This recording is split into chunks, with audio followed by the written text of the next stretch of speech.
بسم اللہ الرحمن الرحیم۔ السلام علیکم ورحمۃ اللہ وبرکاتہ۔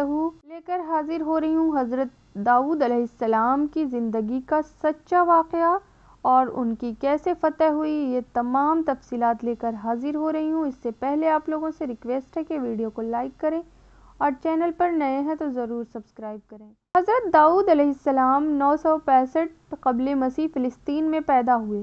آپ علیہ السلام حضرت ابراہیم علیہ السلام کے نسل میں سے تھے۔ حضرت محمد بن اسحاق رضی اللہ تعالیٰ عنہ حضرت وہب بن منبع رحمۃ اللہ علیہ کے حوالے سے تحریر کرتے ہیں کہ حضرت داؤد علیہ السلام پست قد تھے، آنکھیں نیلی تھی، جسم پر بال بہت کم تھے، چہرے سے پاکیزگی جھلکتی تھی، نہایت ہمدردی، قوی، بہادر اور نڈر ہونے کے ساتھ حکمرانی اور فیصلہ کرنے کی قوت تحفہ خداوندی تھی۔ حضرت داؤد علیہ السلام سے قبل بنی اسرائیل میں نبوت آل لاوی بن یعقوب علیہ السلام میں چلی آ رہی تھی، جبکہ بادشاہت دوسرے خاندان یہود ابن یعقوب علیہ السلام میں تھی، لیکن اللہ رب العزت نے پہلی مرتبہ دونوں اعزازات ایک ہی شخصیت میں جمع فرما دیے۔ حضرت داؤد علیہ السلام اللہ کے برگزیدہ نبی اور رسول تھے اور بادشاہ وہی انبیاء کرام علیہ السلام میں حضرت آدم علیہ السلام کے بعد حضرت داؤد علیہ السلام ہی وہ پیغمبر ہیں جنہیں قرآن کریم نے خلیفہ کے لقب سے نوازا۔ قرآن کریم میں ارشاد ہے کہ اے داؤد علیہ السلام، ہم نے تمہیں زمین پر خلیفہ بنا دیا، تم لوگوں کے درمیان حق کے ساتھ فیصلے کرو۔ سورۃ الصاد آیت نمبر 26 زبور عطا فرمائی گئی۔ قرآن کریم کی سورۃ بنی اسرائیل میں ارشاد فرمایا ہے اور ہم نے بعض پیغمبروں کو بعض فضیلت بخشی اور داؤد علیہ السلام کو زبور عنایت کی۔ سورۃ میں ارشاد باری ہے کہ اور ہم نے داؤد علیہ السلام کو زبور بھی عنایت کی تھی۔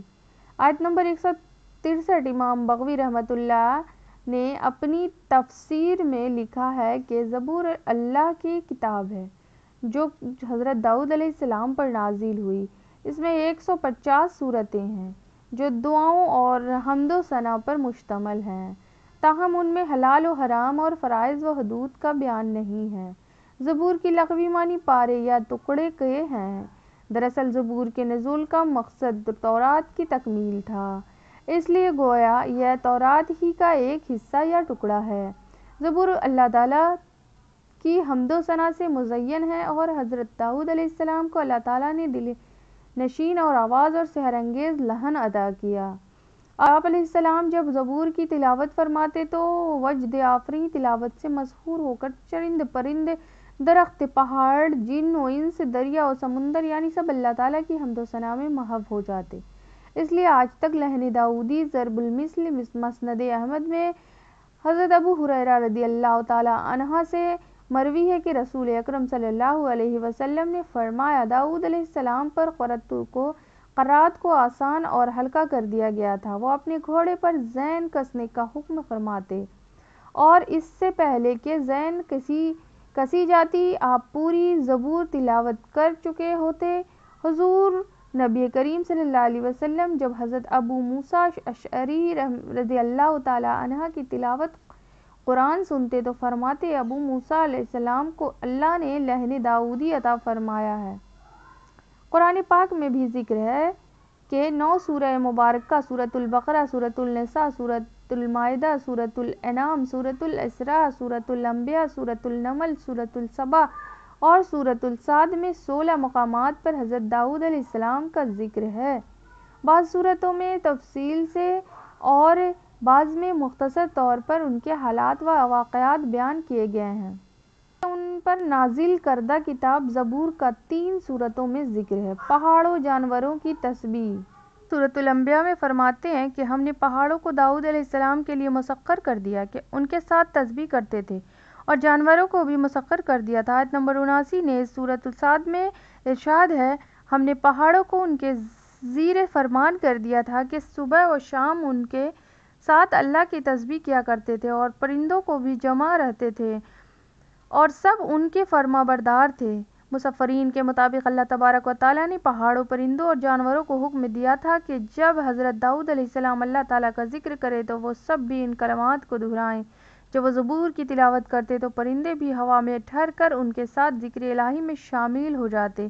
اسی طرح پہاڑ، شجر اور دیگر جانور بھی ان کے ساتھ اللہ تعالیٰ کی تسبیح کرتے ہیں۔ اللہ رب العزت نے پتھروں اور درختوں میں بھی ایک طرح کی زندگی رکھی ہے۔ یہ الگ بات ہے کہ ہمیں اس کا شعور نہیں۔ سورۃ بنی اسرائیل میں ہے کہ ساتوں آسمان اور زمین اور جو بھی ان میں ہے وہ سب اسی کی تسبیح کر رہے ہیں۔ ایسی کوئی چیز نہیں جو اس سے پاکیزگی اور تعریف کے ساتھ یاد نہ کرتی ہو۔ ہاں، یہ صحیح ہے کہ تم اس کی تسبیح کو سمجھ نہیں سکتے۔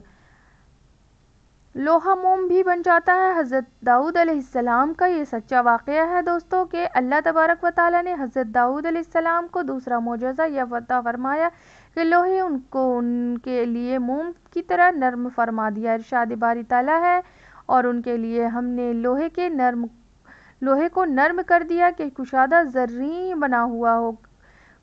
کڑیوں کے انداز سے جوڑوں کو اور نیک عمل کرو۔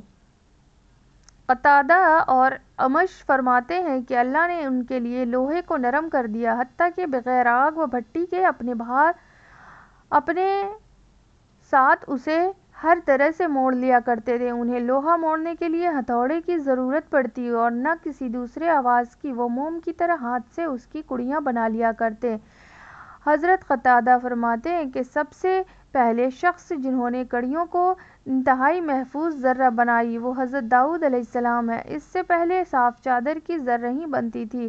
ابن شوذب رحمۃ اللہ علیہ فرماتے ہیں کہ آپ صلی اللہ علیہ وسلم دن میں ایک زرہ بنا لیا کرتے جو 600 درہم میں فروخت ہوتی۔ اللہ تعالیٰ ارشاد فرماتے ہیں کہ اور ہم نے اسے داؤد علیہ السلام کو تمہارے لیے لباس بنانے کا ہنر سکھایا تاکہ لڑائی کے ضرر سے تمہارا بچاؤ ہو۔ اور سورۃ الانبیاء آیت نمبر 80 تفسیر ابن کثیر میں حافظ ابن عساکر رحمۃ اللہ علیہ کی روایت ہے کہ حضرت داؤد علیہ السلام اپنی خلافت کے زمانے میں بھیس بدل کر بازاروں میں جاتے اور لوگوں سے پوچھا کرتے تھے کہ داؤد کیسے آدمی ہے۔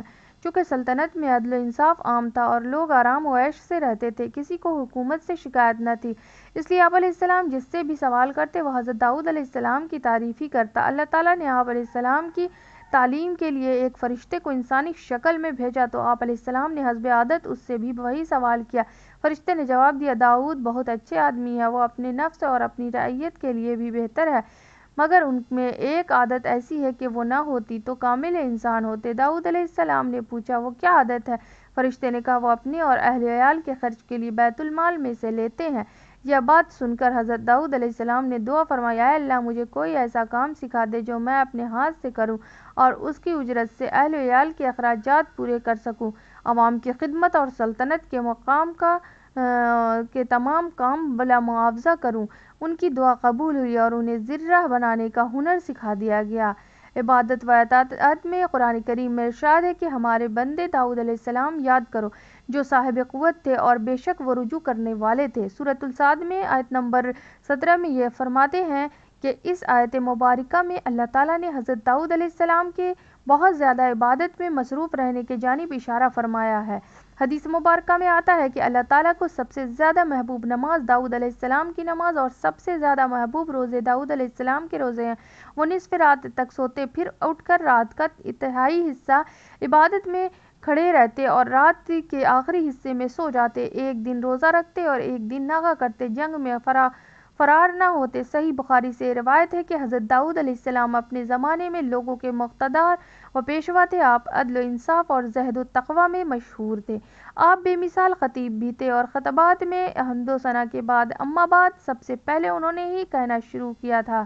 اور ان کی سلطنت بادشاہت پر بات کی جائے تو اللہ تعالیٰ نے حضرت داؤد علیہ السلام کو نبوت اور رسالت کے ساتھ حکومت بھی عطا فرمائی تھی۔ آپ علیہ السلام فن خطابت کے ماہر تھے، جبکہ آواز بھی خوبصورت پائی تھی، لہٰذا درس و تبلیغ اور وعظ و نصیحت کے ذریعے بنی اسرائیل میں جذبہ جہاد ابھارا اور انہوں نے کفار و مشرکین کے ساتھ جنگ پر آمادہ کیا۔ قرآن کریم میں ارشاد ہے کہ ہم نے اس داؤد کی حکومت کو مضبوط کیا اور انہیں حکمت، نبوت اور فیصلے کی قوت عطا فرمائی۔ بہت تھوڑے عرصے میں فلسطین، عراق، شام، دمشق، شرق اردن اور خلیج عقبہ سے فرات تک جزیرۃ العرب کے بیشتر علاقے ان کے زیر نگیں آ چکے تھے۔ نافرمان بندوں اور خزین بن گئے انسان کا اللہ تعالیٰ نے کیا انجام فرمایا؟ دیکھیے گا کہ اللہ تبارک تعالیٰ ارشاد فرماتے ہیں، اور تم ان لوگوں کو خوب جانتے ہو جو تم میں سے ہفتے کے دن مچھلی کا شکار کرنے میں حد سے تجاوز کر گئے تھے، تو ہم نے ان سے کہا ذلیل و خوار بندر ہو جاؤ۔ مفسرین کے مطابق صورت مسخ ہونے کا یہ واقعہ حضرت داؤد علیہ السلام کے زمانے میں پیش آیا۔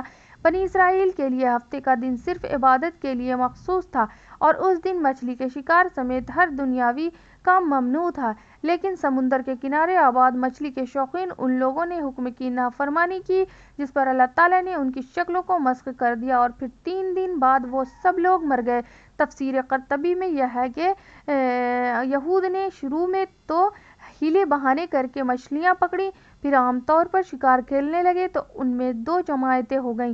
ایک جماعت میں علماء و صلحاء تھے جو انہیں اس کام سے روکتے، جبکہ دوسری جماعت نافرمان افراد پر مشتمل تھی۔